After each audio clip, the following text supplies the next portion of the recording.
Hey everybody, thanks for stopping by and checking out the card pile. Today we're going to look at my small but kind of cool and definitely quirky USFL collection, the old classic USFL. They were a spring football league that played in the early 80s and folded in 1986 after they tried to sue the NFL for breaching antitrust laws, and basically they won, but they lost. They were awarded $1. I think it actually came down to like $3 and something, but after everybody was paid or whatever, it was basically $1. So it was a pretty horrible deal. And so they had to fold. No teams from their league merged into the NFL, and they just ceased to exist. There's been several attempts through the years to revitalize the league, but nothing has really stuck. But those early 80s teams in the league, they had some cool names. You had the Renegades, you had the Showboats, you had the Generals, the Gamblers. I mean, you had some really cool names. So, and they were a lot of air running it and gunning it. It was just a fun, fast-paced league, and they had a lot of stars. Some people would skip the NFL and go play for the USFL because at the time the money was better and you can get those huge guaranteed contracts. And it was just, the rivalry was good for the first 3 or so years. And a lot of NFL stars, Steve Young, Sam Mills, Jim Kelly, Herschel Walker, they all went to the USFL instead of the NFL at first. So it was pretty crazy time in football. Eventually, when the league folded, all their stars, their main stars, went to the NFL, like the stars I had mentioned previously.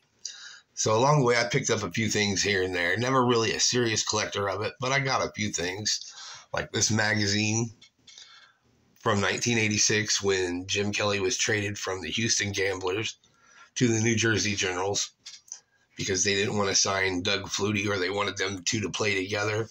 Either way, Jim Kelly went to the Generals. And this talks about that whole ordeal and about him going to the NFL combine or whatever, and then decided he didn't want to play in Buffalo because it was cold. So he went to the USFL. It's a really good article. I suggest you check it out if you can get a chance. So like I said, along the way, I picked up a few cards. And the first card I got was from 1985, and it's a USFL Topps issued card of Doug Flutie, his USFL Generals, the New Jersey Generals rookie card. I got an 8 from PSA. There is a horribly noticeable ding right there, but maybe that's why I picked it up at such a great price. I mean, a really good price. Here's the back. Oh, good one. Luckily, I keep it in the plastics. That's another question I have for everybody. When you have your graded cards, do you always keep them in the plastic, even when you do a video or display them out? Or do you take them out of the sleeve? Let me know in the comments. I'd like to know that. That's a good question. So here's the front again. PSA 8. So that's pretty cool. The next one I have is from 1984, and it's also Topps issued.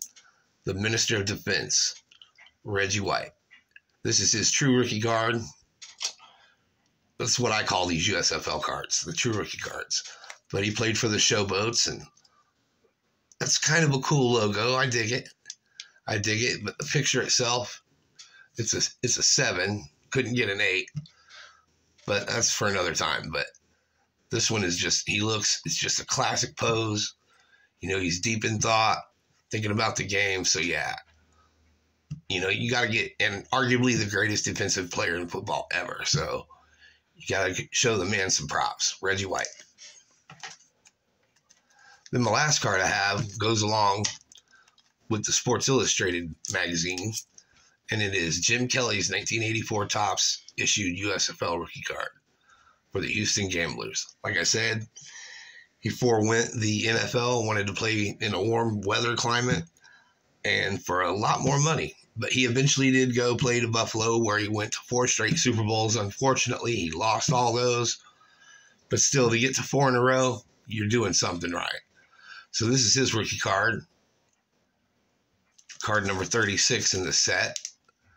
And here's the back. So yeah, my little mini USFL collection. I think it's pretty cool.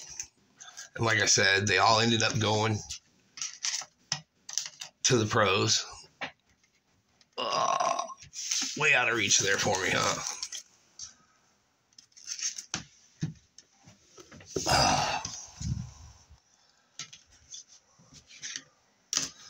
So yeah, my little mini USFL collection. If you have any USFL cards, let me know in the comments. Yeah, if you got any one of these, or if you used to watch the old USFL games, that'd be cool too, just to let me know.